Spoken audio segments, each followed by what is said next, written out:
Hello and welcome back here to the Juicy and Crispy Cooking channel. Today we'll be making an amazing celery puree. It's actually a part 2 of another video that I already did where I served this puree up with a beautiful crispy pork knuckle. If you're interested in seeing that video, I'll make sure to add a link down in the description, and while you're there, please hit that subscribe button. Enough chat, let's have a look at this celery. Let's do it. If you ever wondered what those knobby brown roots in the supermarket are, you're not alone.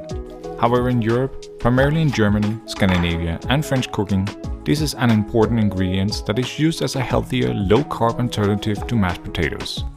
Despite the ugly exterior, it has a whole lot of flavors waiting for you, if you're willing to give it a try. We'll start with peeling it and cutting it into smaller sizes to make it easier to boil. Now add the celery to a medium-sized pot and add a couple of garlic cloves. Cover with water or chicken broth and bring it to a boil.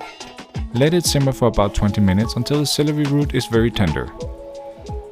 Drain off the water and get the celery back into a pot. Meanwhile, warm the milk and the butter in a pot. We'll add this to the puree later and don't want to add cold milk directly into it.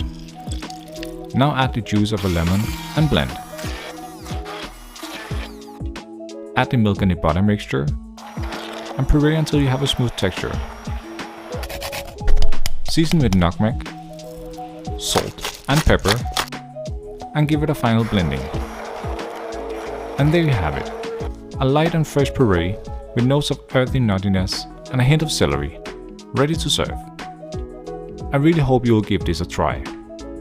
Thank you for watching, I'll see you next time.